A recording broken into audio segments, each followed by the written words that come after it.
It has been more than 16 years since a civilian working for the Navy was charged with passing secrets to Israel. Jonathan Pollard pled guilty to conspiracy to commit espionage and is serving a life sentence. At first, Israeli leaders claimed Pollard was part of a rogue operation, but later took responsibility for his work. Now, Fox News has learned some U.S. investigators believe that there are Israelis again very much engaged in spying in and on the U.S., who may have known things they didn't tell us before September 11th. Fox News correspondent Carl Cameron has details in the first of a four-part series. Since September 11th, more than 60 Israelis have been arrested or detained, either under the new Patriot anti-terrorism law or for immigration violations. A handful of active Israeli military were among those detained, according to investigators, who say some of the detainees also failed polygraph questions when asked about alleged surveillance activities against and in the United States. There is no indication that the Israelis were involved in the 9/11 attacks, but investigators suspect that the Israelis may have gathered intelligence about the attacks in advance and not shared it. A highly placed investigator said there are, quote, tie-ins, but when asked for details, he flatly refused to describe them, saying, quote, evidence linking these Israelis to 9/11 is classified. I cannot tell you about evidence that has been gathered. It's classified information. Fox News has learned that one group of Israelis, spotted in North Carolina recently, is suspected of keeping an apartment in California to spy on a group of Arabs who the United States is also investigating for links to terrorism. Numerous classified documents obtained by Fox News indicate that even prior to September 11th, as many as 140 other Israelis had been detained or arrested in a secretive and sprawling investigation into suspected espionage by Israelis in the United States. Investigators from numerous government agencies are part of a working group that's been compiling evidence since the mid-90s. These documents detail hundreds of incidents in cities and towns across the country that investigators say, quote, may well be an organized intelligence gathering activity. The first part of the investigation focuses on Israelis who say they are art students from the University of Jerusalem and Bezalel Academy.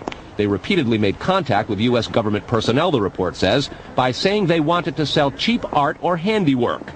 Documents say they, quote, targeted and penetrated military bases, the DEA, FBI, and dozens of other government facilities, and even secret offices and unlisted private homes of law enforcement and intelligence personnel. The majority of those questioned, quote, stated they served in military intelligence, electronic surveillance intercept, and or explosive ordnance units. Another part of the investigation has resulted in the detention and arrests of dozens of Israelis at American Mall kiosks, where they've been selling toys called Puzzle Car and Zoomcopter. Investigators suspect a front. Shortly after the New York Times and Washington Post reported the Israeli detentions last month, the carts began vanishing.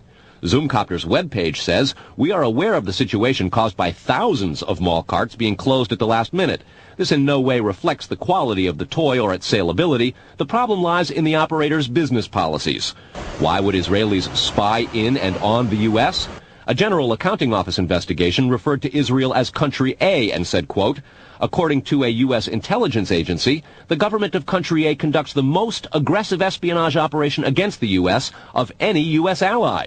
A defense intelligence report said Israel has a voracious appetite for information and, quote, the Israelis are motivated by strong survival instincts which dictate every facet of their political and economic policies. It aggressively collects military and industrial technology, and the U.S. is a high priority target. The document concludes, quote, Israel possesses the resources and technical capability to achieve its collection objectives. A spokesman for the the Israeli embassy here in Washington issued a categorical denial, saying any suggestion that Israelis are spying in or on the U.S. is, quote, simply not true.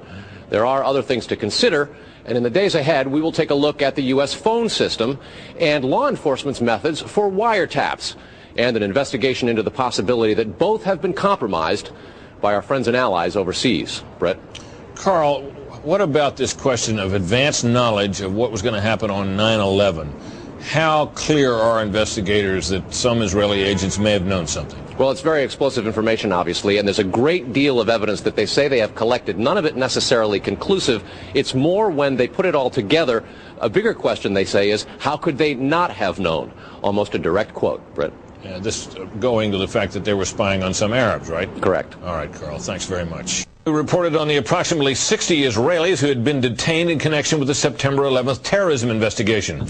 Carl Cameron reported that U.S. investigators suspect that some of these Israelis were spying on Arabs in this country and may have turned up information on the planned terrorist attacks back in September that was not passed on. Tonight, in the second of 4 reports on spying by Israelis in the U.S., we learn about an Israeli-based private communications company for whom a half dozen of those 60 detained suspects worked. American investigators fear information generated by this firm may have fallen into the wrong hands and had the effect of impeding the September 11th terror inquiry. Here's Carl Cameron's second report. Fox News has learned that some American terrorism investigators fear certain suspects in the September 11th attacks may have managed to stay ahead of them by knowing who and when investigators are calling on the telephone. How? By obtaining and analyzing data that's generated every time someone in the U.S. makes a phone call. One sitting in city, please.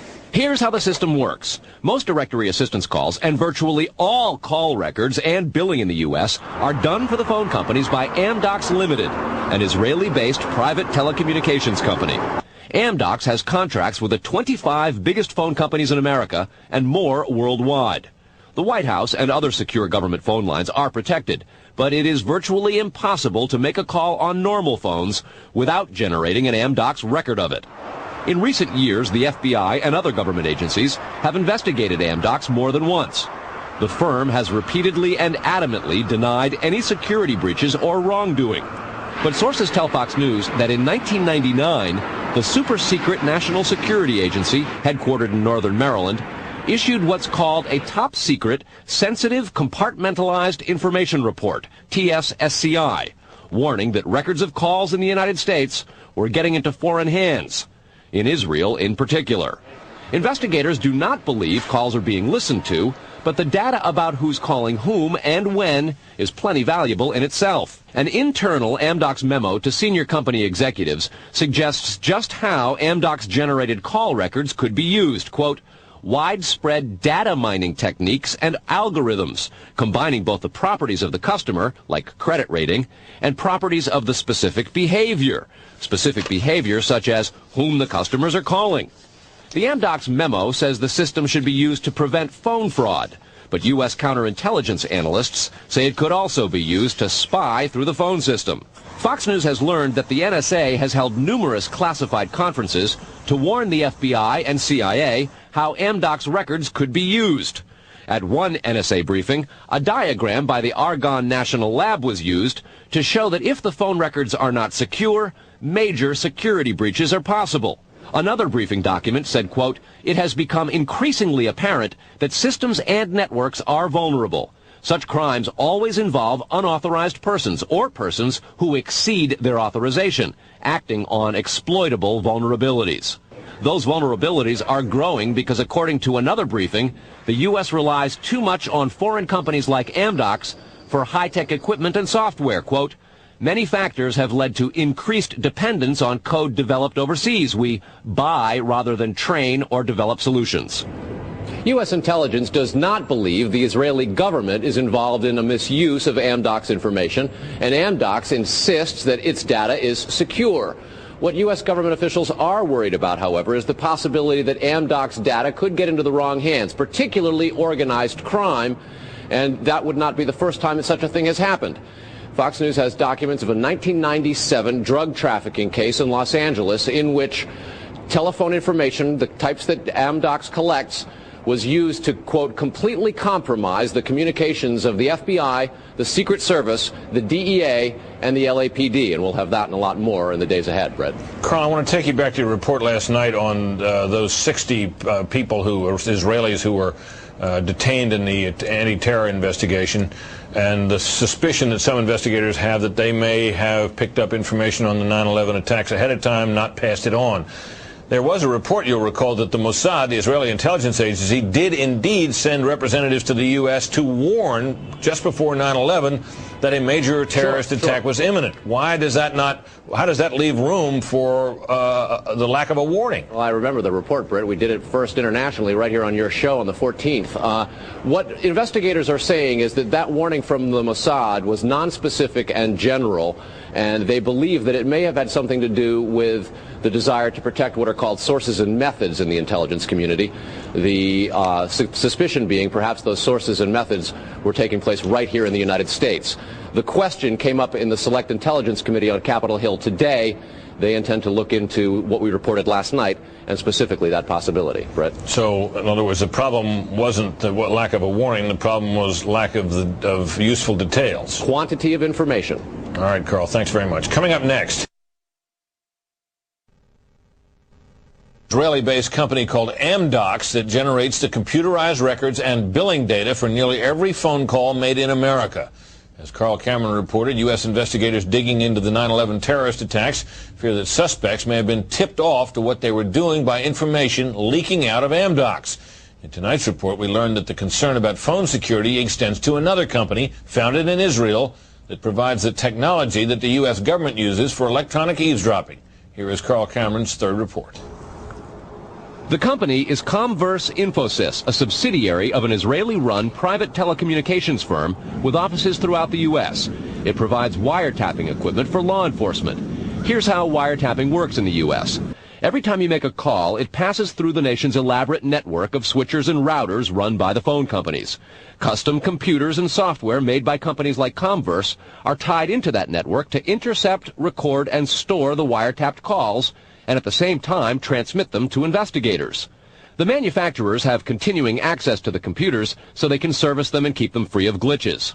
This process was authorized by the 1994 Communications Assistance for Law Enforcement Act, or CALEA. Senior government officials have now told Fox News that while CALEA made wiretapping easier, it has led to a system that is seriously vulnerable to compromise and may have undermined the whole wiretapping system. Indeed, Fox News has learned that Attorney General John Ashcroft and FBI Director Robert Mueller were both warned October 18th in a hand-delivered letter from 15 local, state, and federal law enforcement officials who complained that, quote, law enforcement's current electronic surveillance capabilities are less effective today than they were at the time CALEA was enacted.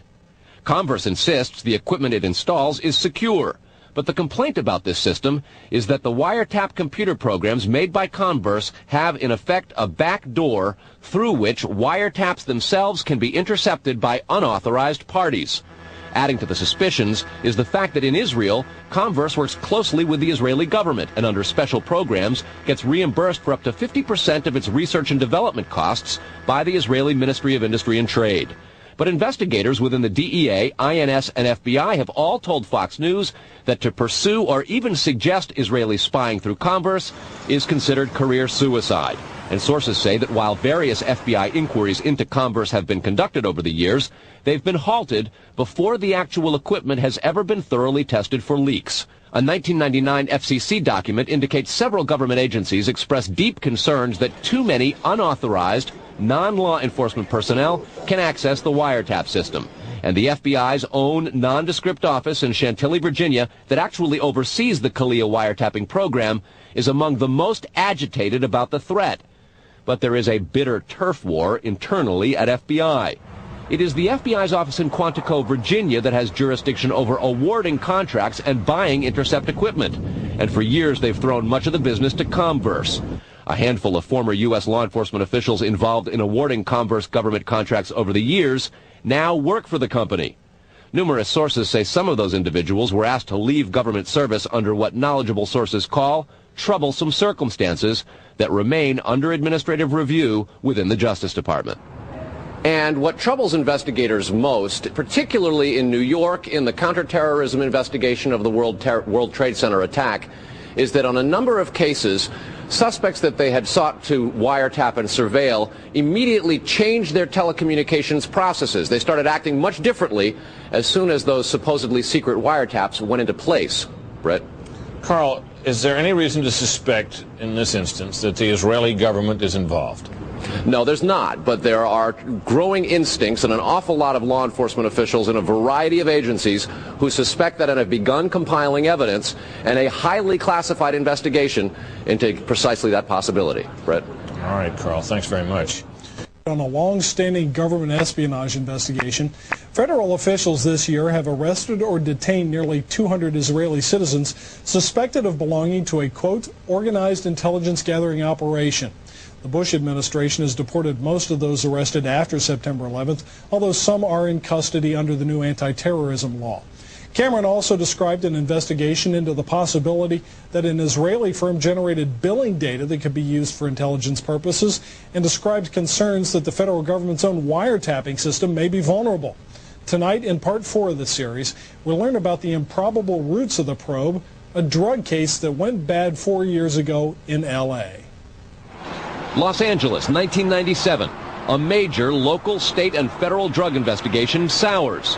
The suspects? Israeli organized crime, with operations in New York, Miami, Las Vegas, Canada, Israel, and Egypt. The allegations? Cocaine and ecstasy trafficking and sophisticated white-collar credit card and computer fraud. The problem?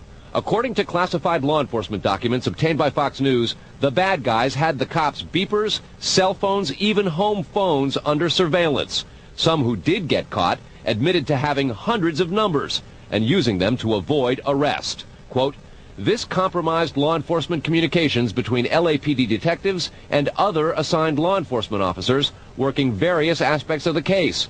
The organization discovered communications between Organized Crime Intelligence Division detectives, the FBI, and the Secret Service. Shock spread from the DEA to the FBI in Washington and then the CIA. An investigation of the problem, according to law enforcement documents, concluded, quote, the organization has apparent extensive access to database systems to identify pertinent personal and biographical information. When investigators tried to find out where the information might have come from, they looked at Amdocs, a publicly traded firm based in Israel. Amdocs generates billing data for virtually every call in America, and they do credit checks. The company denies any leaks, but investigators still fear that the firm's data is getting into the wrong hands. When investigators checked their own wiretapping system for leaks, they grew concerned about potential vulnerabilities in the computers that intercept, record, and store the wiretapped calls. A main contractor is Comverse Infosys, which works closely with the Israeli government and under a special grant program is reimbursed for up to 50% of its research and development costs by Israel's Ministry of Industry and Trade.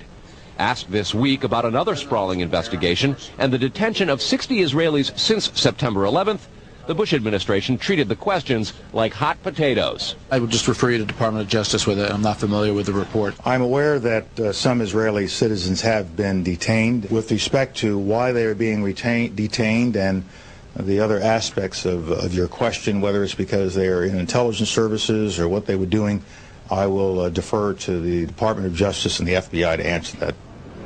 Beyond the 60 apprehended or detained and many deported since September 11th, another group of 140 Israeli individuals have been arrested and detained in this year in what government documents describe as, quote, an organized intelligence gathering operation designed to, quote, penetrate government facilities. Most of those individuals said they had served in the Israeli military, which is compulsory there, but they also had, most of them, intelligence expertise and either worked for Amdocs or other companies in Israel that specialize in wiretapping.